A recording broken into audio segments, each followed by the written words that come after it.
E aí galera, Douglas Rabelo, agente de campo da empresa Simplo, mais uma vez trazendo aqui para vocês conteúdo de qualidade. Que veículo é esse, Jonathan? Esse aqui é uma Sprinter 415, é um veículo do ano 2014 e hoje a gente vai passar uma dicasinha rápida para vocês em um sensor que dá bastante defeito, que é o sensor de massa e de ar, e muita gente ainda não sabe como testar. Mesmo sendo um veículo já desde 2014, muita gente ainda tem muita dificuldade em testar o sensor de massa e de ar. Pronto, então como o Jonathan falou, a gente vai fazer a análise prévia de como funciona o sensor MAF e também um modo de teste de forma simples, utilizando literatura e informação de qualidade, o multímetro e também o osciloscópio. Então, com essas três ferramentas, né? Primeiro, eu preciso da literatura para poder saber qual o pino, aonde chega a alimentação, aonde sai sinal.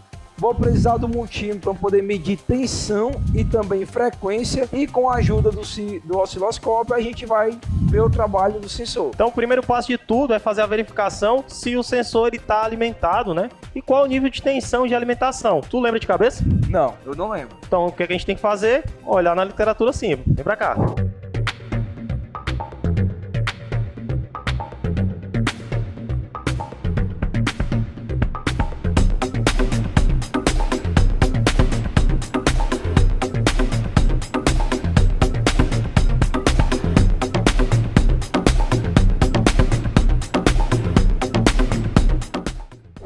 Então aqui a literatura já está, né, previamente já no ponto aqui de fazer a análise, né? Então eu consegui observar que o sensor MAF ele é composto por 4 pinos, Jonathan.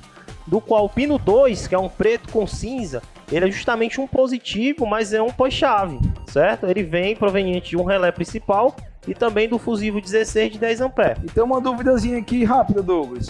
A alimentação do sensor, então, ela só passa a ser alimentado após ligar pelo menos a ignição, correto ou não? Justamente. Após ligar a ignição, né, eu vou ter um nível de tensão de bateria, aproximadamente ali 12,6 volts, justamente no pino 2 para alimentar o sensor. E o negativo aqui, Jonathan, é justamente o pino 3, que é um amarelo com marrom. Então aqui o Jonathan colocou o multímetro e instrumentou na escala de tensão, certo?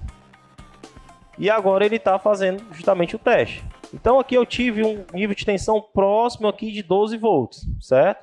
Então, identificando que o sensor ele está alimentado. Então, se ele está alimentado, ele tem que... Ele tem a leitura dele. Pronto, ele tem que fazer o trabalho dele. Então, o sensor MAF, galera, ele é um sensor que ele trabalha com sinal digital de frequência, certo? Então, agora eu vou ter que fazer o teste de frequência utilizando o multímetro aqui na escala de frequência. Qual a frequência que eu tenho que ter aí, Jonathan? Tu lembra? Eu não lembro, não sei decorado. Com isso, eu não vou gastar meu tempo tentando decorar parâmetros, já que eu tenho uma literatura da Simplo. Simplesmente vamos poder ir lá, abrir muito rápido. A gente aqui estava com esse computador que não tinha acesso, colocamos o e-mail, colocamos a senha, rapidinho a gente teve acesso à literatura. Então vem aqui no modo de teste do sensor. Mas espera aí, Douglas, antes da gente passar a dica, o que é que o pessoal tem que fazer? Pronto, antes de tudo, se inscreva no canal, ajude a gente aí, inscreva-se no canal da Simplo, dê o like aqui no vídeo e siga-nos em todas as redes sociais, Instagram e Facebook. Então vamos aqui, ó, o modo de teste, né? Já foi passado. Multímetro em frequência, né? Então já foi passado o teste de tensão, que a gente já verificou anteriormente. E agora o teste de frequência, justamente ele vai me passar os parâmetros de massa e também em qual situação o veículo está. Sem ignição ligada, marcha lenta ou a 3.000 giros. Talvez outra coisa, quanto de massa ele tem que dar? Ó, aproximadamente, somente com a chave ligada, o parâmetro do scanner ele me dá em torno de 636 miligramas. Com a chave ligada, nesse parâmetro aqui de gramas, eu tenho justamente uma frequência próxima de 14 kHz. Então, para quem não sabe, 14 kHz, esse sensor está mandando um sinal de frequência de aproximadamente 14.000 vezes por segundo. Uma medição muito rápida. E para isso eu necessito de um multímetro automotivo. Então aqui, ó, o Jonathan já fez a medição e obtivemos aqui um valor de 14,9 kHz, beleza? E o mesmo teste a gente também pode executar com o uso do osciloscópio. Então nós vamos obter os mesmos valores, né, encontrados ali com o multímetro. Então chega mais para fazer a demonstração. Ele é um sinal frequenciado, certo? Aqui ele está justamente trigado, por isso que ele está paradinho aqui, ó, mas ele está em constante movimento. Então, os mesmos parâmetros que nós obtivemos com o multímetro, eu também consigo observar aqui, ó, 14,9 kHz, certo? Então, o multímetro está pegando justamente esse sinal. E como é que funciona? Quando eu der partida, que o veículo for para marcha lenta, diferente dos outros sensores MAF, em vez da frequência subir, ele vai baixar. certo? Qual o valor de frequência lá, Jonathan? Marcha lenta? Aqui, ó.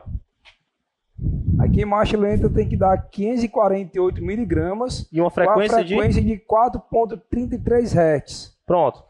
E uma variabilidade também de 0,40 kHz, viu? Então, todos esses parâmetros, pessoal, para mim poder ter isso tudo decorado, eu não vou conseguir decorar tudo isso. São vários sensores que a gente tem nesse veículo. Então, eu estou seguindo justamente a literatura da Simplo. Então, o que é que eu tenho que fazer aqui? Ó? Observe no osciloscópio que justamente quando ele funcionar, a frequência vai cair para aproximadamente 4,3 kHz, né? Aproximadamente 4.300 Hz, certo? Então, esse sinal ele vai enlarguecer pelo fato da frequência diminuir.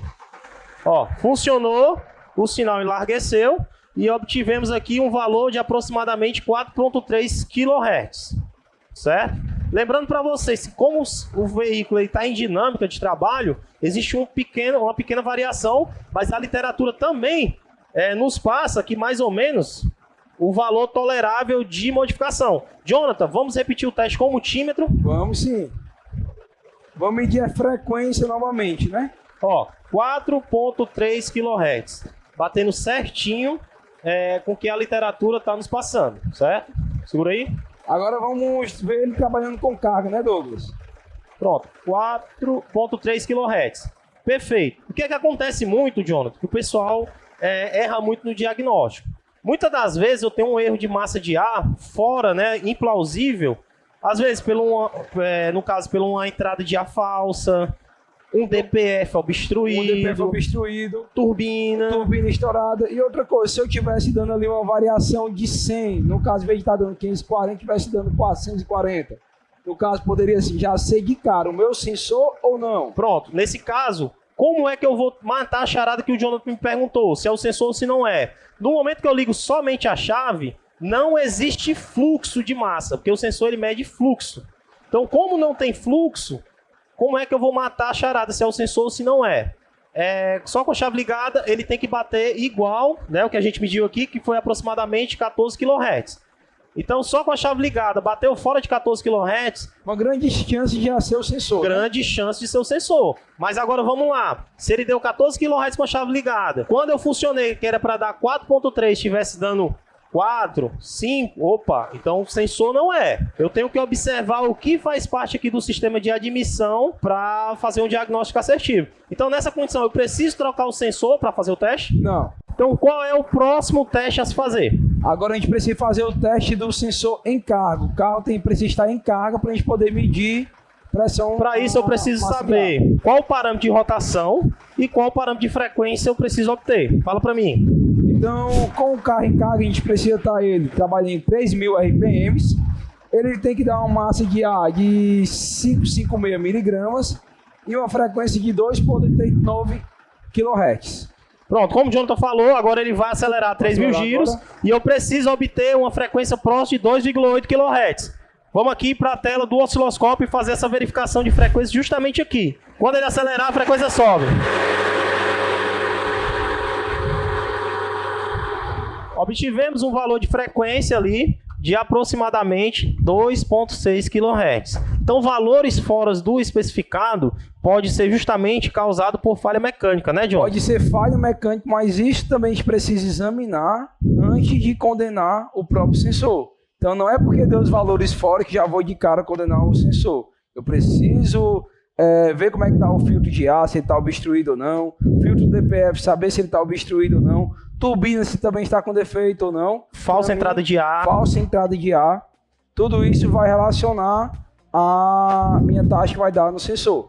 Pronto, galera. Então, assim, gostou do nosso conteúdo? Vou deixar um vídeo que a gente gravou anteriormente sobre bomba de alta. Vou deixar aqui no card, ó. Minha equipe vai colocar bem aqui, ó. Então, você clica nesse link e já vai direto para fazer a análise. Estaremos trazendo para vocês cada vez mais conteúdo, testes em carro, testes em laboratório, na parte de injeção, turbina, sensores, atuadores. Então, para você ficar continuando recebendo esses conteúdos aí, nos ajude com se inscrevendo no canal e dar um like no vídeo. Galera, toda semana a gente tá trazendo vídeo novo, para ser mais preciso, às quartas-feiras, né, John? Quartas-feiras, estamos gravando para poder entregar mais conteúdo para vocês. Para você assistir mais vídeos no canal do YouTube, você clica aqui. E para você ver os nossos cortes das nossas lives, você clica bem aqui. E para se inscrever no canal, Jonathan, você vai clicar aqui.